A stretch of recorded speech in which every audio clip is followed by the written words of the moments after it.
जुल्म के साए में मुंह खोलेगा कौन, हम भी चुप रहेंगे तो फिर बोलेगा कौन। ये भगवान की बात नहीं होनी चाहिए। हम भगवान और भाग्य पर विश्वास नहीं करते हैं, हम विश्वास करते हैं इंसानियत पर, हम विश्वास करते हैं संविधान पर, हम विश्वास करते हैं मानवता के अंदर। मगर कुछ लोग संविधान को तोड़ना चाहते हैं। मैं आपको एक बात बताना चाहता हूँ कि लोग संविधान के पीछे क्यों पड़े हैं। और भी बहुत सारी चीजें हैं। संविधान आपको आजादी देता है, हर चीज की आजादी देता है।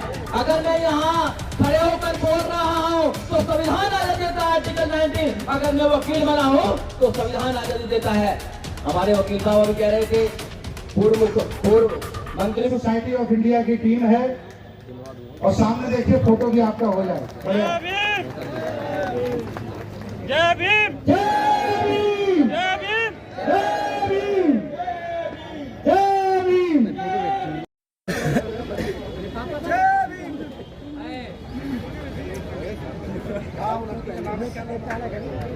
मेरे भाई एक छोटा जुल्म के साए में मुंह खोलेगा कौन, हम भी चुप रहेंगे तो फिर बोलेगा कौन। साथियों, सबसे पहले तो मैं धन्यवाद देना चाहूंगा भंते सुमितन जी का कि उन्होंने आदर सम्मान दिया और बोलने का मौका दिया। साथियों, मंच पर बैठे सभी सम्मानित साथी, सामने बैठे श्रोतागण, सभी को मेरा नमो बुद्धा, जय भीम। साथियों, देश के हालात कैसे हैं सब लोगों को पता है और ऐसे हालातों में दुश्मन को चुनौती देना कोई शेर दिल वाला ही कर सकता है। क्योंकि आज जो माहौल है पूरे देश के अंदर, संविधान को खत्म करने की पूरी प्लानिंग चली हुई है। कोई भी व्यक्ति अपनी आवाज निकालता है तो झूठे मुकदमे डालकर जेल में डाला जाता है। मगर ये जानते नहीं है कि हम बाबा साहब डॉक्टर अम्बेडकर और बुद्ध के मानने वाले हैं, तुम्हारे झूठे मुकदमों से डरने वाले नहीं।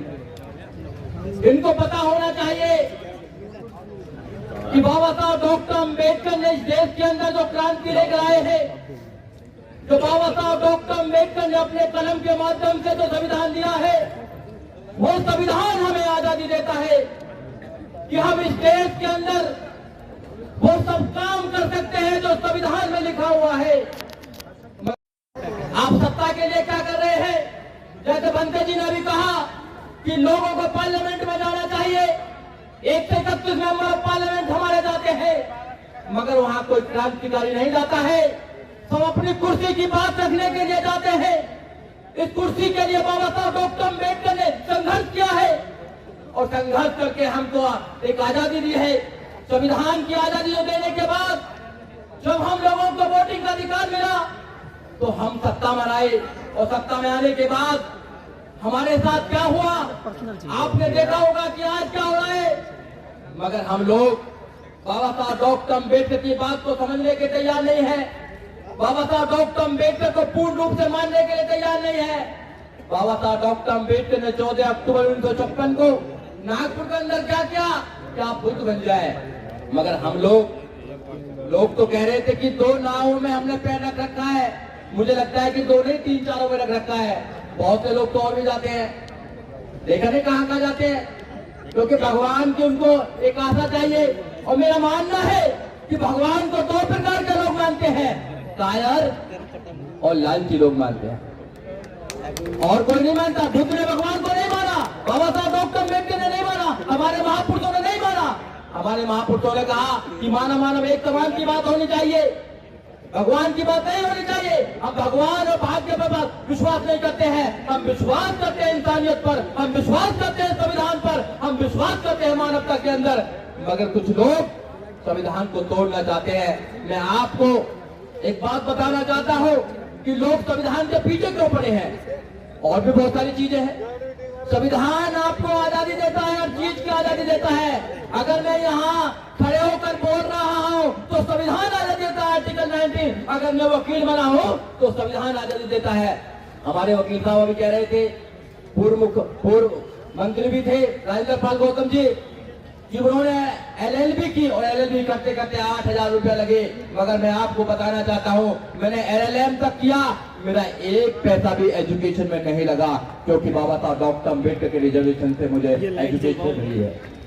आपने देखा होगा जब यह सरकार थी 2007 से लेकर 2012 तक तो जीरो बैलेंस पर एडमिशन हुआ करते थे, मगर और सरकार में क्यों नहीं होते हैं ये आपको समझना पड़ेगा।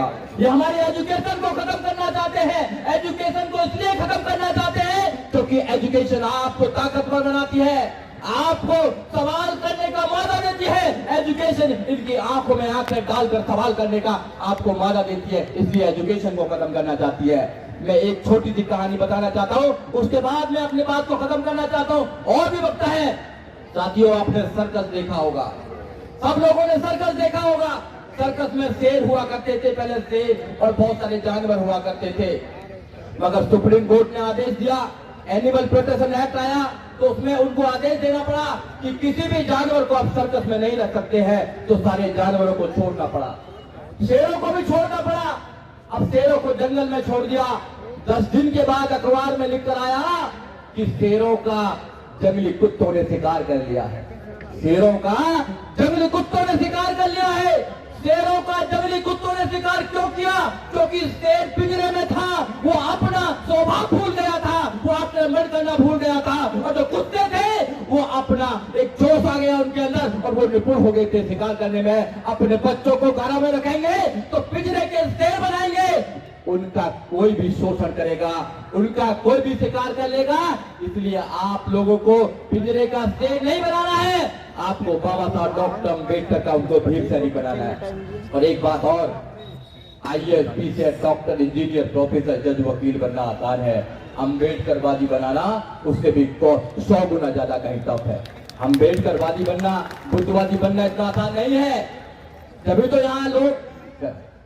तो लोग कहते हैं कि जो गलत होता है उसको कौन आवाज लगाता है? अम्बेडकरवादी आवाज लगाता है। गलत का हमेशा आपको विरोध करना है, क्योंकि अगर आप विरोध नहीं करेंगे तो आपकी आने वाली संतानें गूंगी पैदा होंगी। अगर आप विरोध करेंगे तो इतिहास में आप बागी कहलाएंगे, मगर आप गुलाम नहीं कहलाएंगे। जय भीम, जय भारत, नमो बुद्धाय।